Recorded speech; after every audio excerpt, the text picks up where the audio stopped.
If you've ever run out of pins or memory on your Arduino Uno, then it's time to upgrade to the Arduino Mega 2560 Rev3. In this video, we'll break down everything you need to know about this powerful board. This board is a massive improvement and upgrade to Arduino Uno in terms of interfaces, communications, and memory capacity.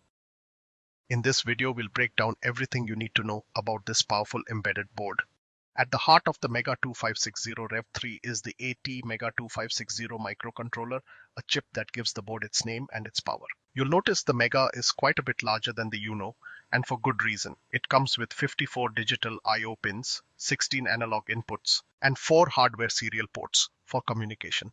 For me personally, the winning feature is having easy access to 4 hardware UARTs is invaluable, and I have done so many projects using Arduino Mega because of this feature.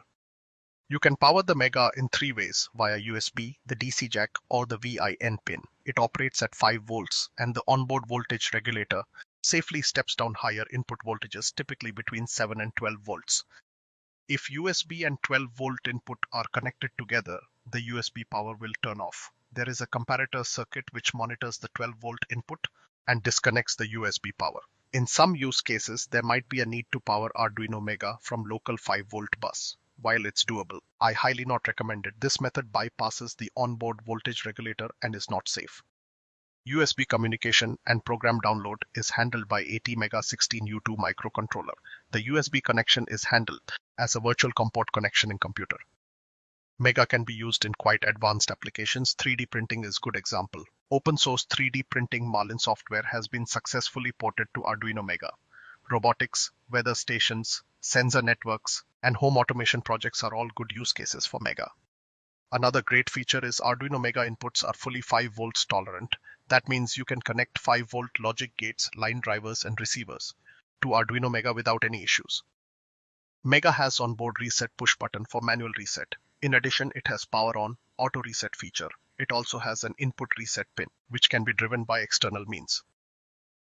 Now some salient features. Mega current consumption is 100 milliamps at 12 volts. It has 256 kilobytes of program and 8 kilobytes of data memory. It has 15 PWM enabled outputs, an SPI port, and 5 hardware interrupt enabled digital inputs. We shall now go through some do's and don'ts. Do not overload the 5-volt supply output and not exceed 12 volts on power supply inputs. It's best to have each external peripheral have its separate ground wire and keep the wiring short. Use external power supply for heavier loads and do not rely too much on Arduino Mega 5-volt supply output.